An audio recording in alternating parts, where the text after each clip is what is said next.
Hello, this is Cecil Sunkure, and this video is going to be about a PvT build, or more of a style, that involves double forge and pretty quick blink. So I'm going to dive straight into the replay.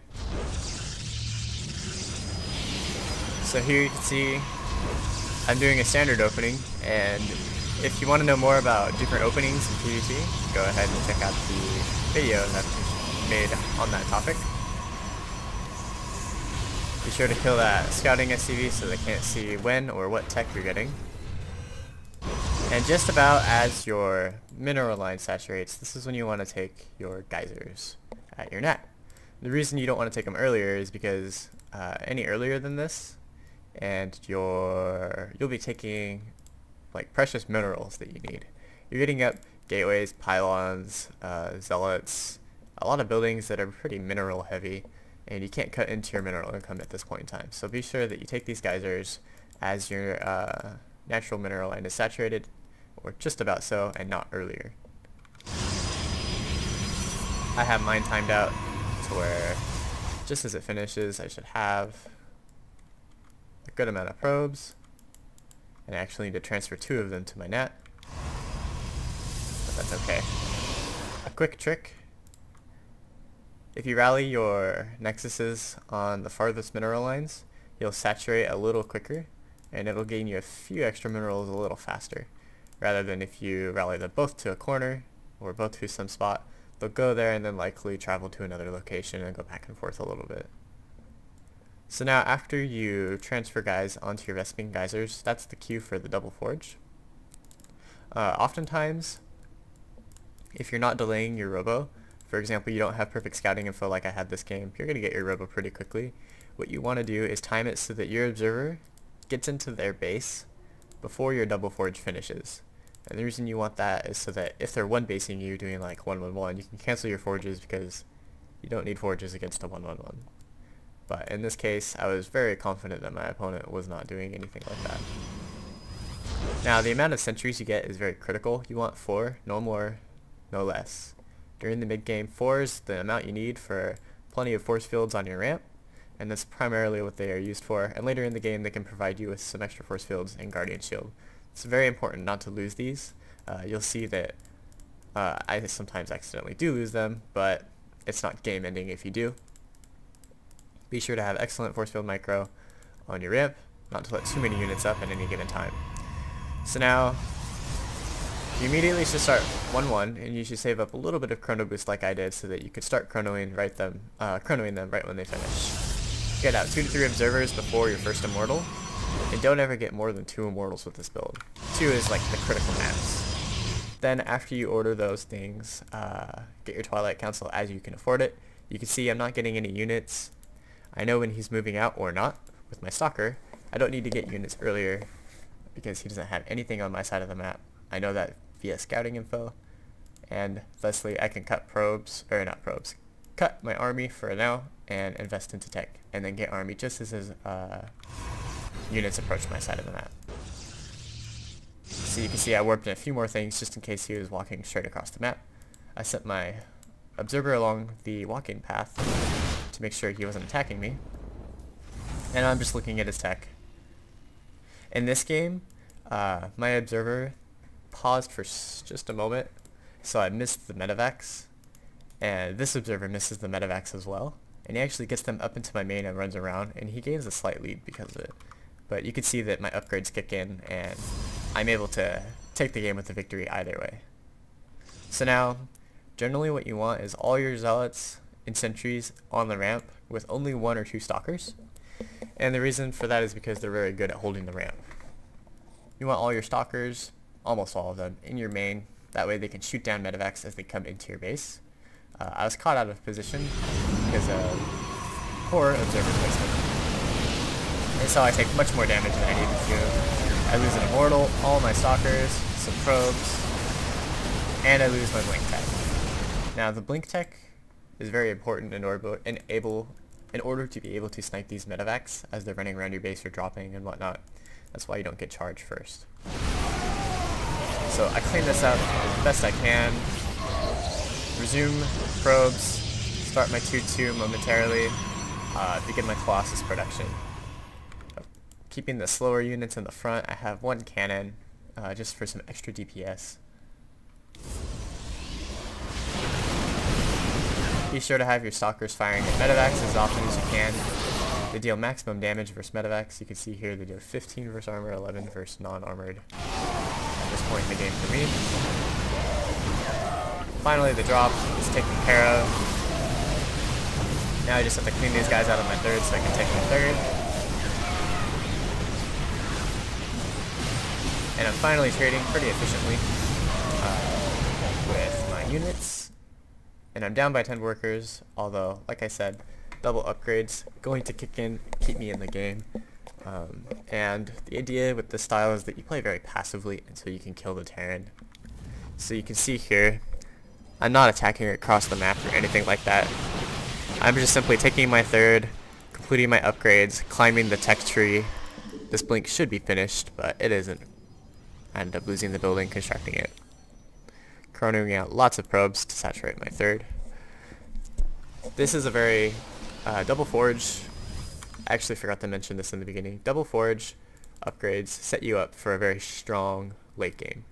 You don't get double forge upgrades so that you can do an all-in. That's silly. You get them so that you can win in the late game. So with that mentality, you're going to be pretty passive for a long time.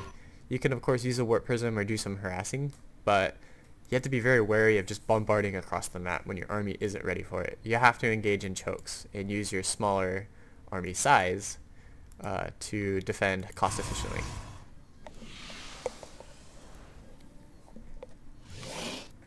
Then once you saturate your third, you can start working on Templar tech. Currently I'm focusing on preventing this army from killing me.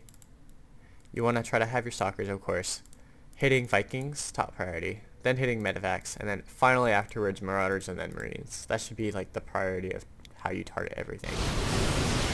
Pulling zealots back away from force fields. Don't ever want your zealots to go near a line of force fields. Pull them away, pull them away, pull them away. This is exactly how you want to micro in any sort of TVP battle, which is exactly what I talked about in one of my micro videos on force fields. You have stalkers with blink and Colossus.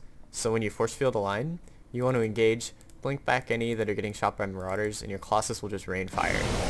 And you'll trade very efficiently. He knows that, so he pulled back. And of course, my zealots are still alive. They'll be able to slam into these momentarily. Get your stalkers to queue up attacks on the Vikings. That way your Colossus can be free to chase the enemy bio. And now suddenly, I'm catching up in units. He's lost a lot more resources than me, and that's all because of good engagements, me playing passively, which is strong to the style. And the rest of the game after this is continuing to climb the tech tree. I eventually get a Templar Archives as I saturate my third, because 6 gas is when you can afford Templar Archives, Stalkers, and Colossus production off of 1 robo. And once that happens, I finally move out on the map, take some more bases, and then end up trading so cost efficiently that my opponent just leaves. Go ahead and try to watch that real quick. Taking the far base, as it's less accessible to the Terran, because he has the control of the center of the map right now. Now that I have my Templar tech, I feel very comfortable moving out. Blink is very useful for repositioning your stalkers during a battle to be right underneath the Vikings. I do that multiple times against my opponent here.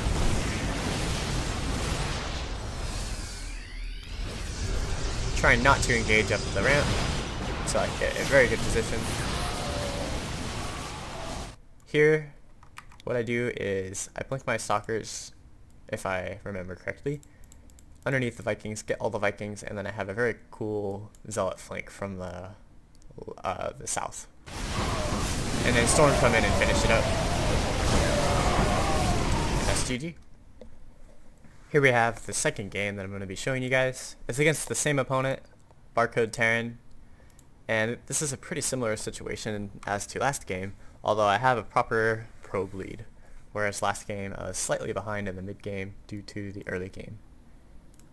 And here I'm getting my double forges, getting my robotics facility.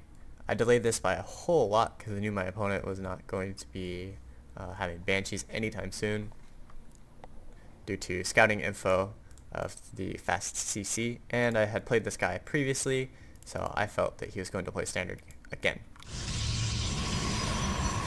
So now here's my 1-1.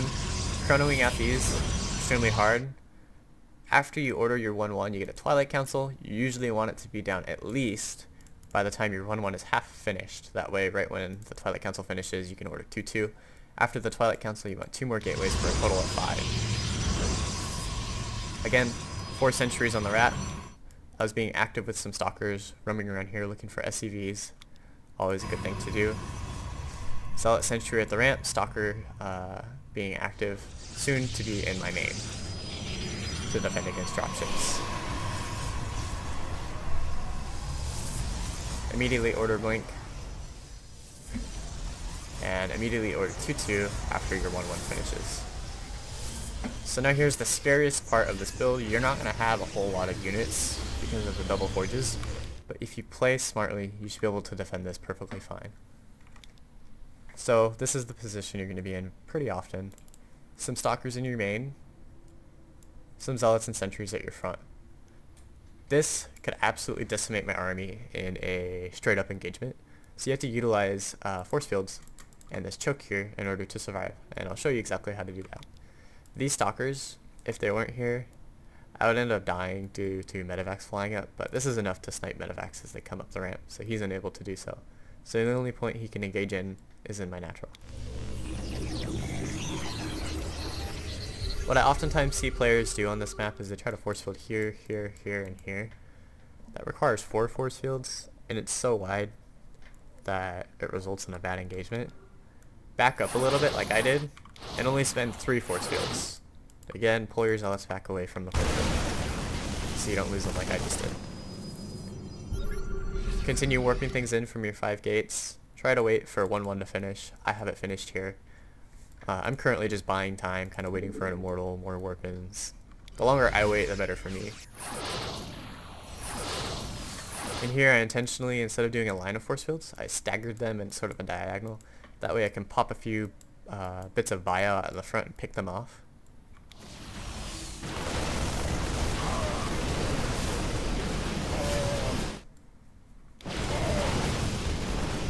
Pull the stalkers away at the top. That's too many for them to take on. I let up, I think, a little bit too many bio, so now I have to engage with my stalkers here.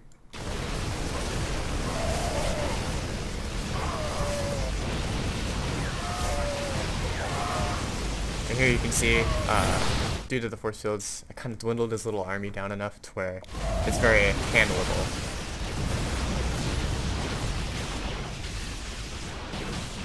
Don't go out into the open, stick near the back so that you can have a good concave during any fight.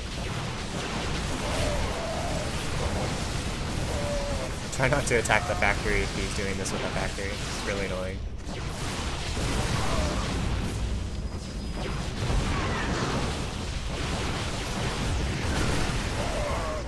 And then once Blink finishes, you should be able to be really aggressive if you handled the Terran mid-game properly. Try not to lose all your stalkers like I did here. I kind of blindly blinked at his medevacs twice and ended up losing almost all my stalkers when really didn't need to do that. That actually did, because I lost all the stalkers, I had to remake some and it delayed my 3rd base. Chase down the medevacs, of course. And the rest of the game is going to be chronoing out more and more upgrades. As you take your 3rd, you have enough Vespene gas to get a Templar Archives.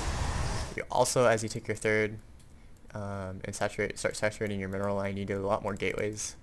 I have a total of this many for now. I'll be adding on more in the late game as I get more.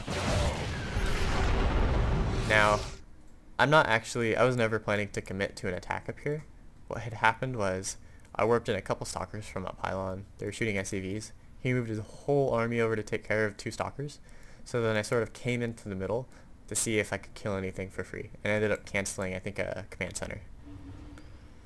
So I noticed this was a planetary fortress. So now my goal is to simply win in the late game by having him starve out, mining out all his bases. This one's almost mined out.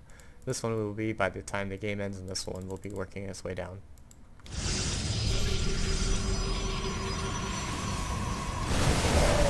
I lose my Nexus. That's not too big of a deal.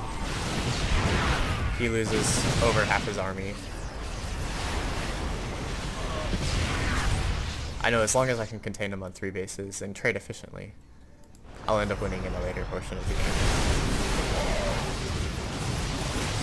Now here, I'm never going to gauge up this ramp. I'm just trying to bait out some stray units for my Colossus to pick out. Perhaps get some Viking kills with my Stalkers. There, I got a couple Viking kills. I end up losing my last Colossus, so I force field the ramp and retreat. Retreat back to my base until I can come up with some more splash damage, which is a couple Archons and another Colossus. I'm keeping his Viking count fairly low. I keep targeting them down with Stalkers, which is something you should always be doing. I finally have 3-3, so I can be very active out on the map. Deny any sort of chance he has to take an expansion, and I can continue taking bases and win a war of attrition. There we go, canceling a CC, backing off. I've done my job, canceling CCs, containing him. No reason to bombard up his ramp.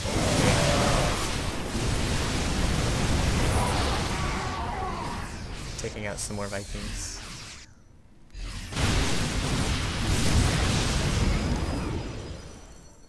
And with one more drop, now that I have the Templar Archives, I can probably just go kill him in a moment. Up by 50 food. Taking this far vase, because why not? You'll never know it. And a game-ending engage before I can even get my storms off. There you have it. That's the Double Forge, strong macro passive style. If you have any questions, please feel free to ask me in the Hotkeyit forums, and I hope you enjoyed the video.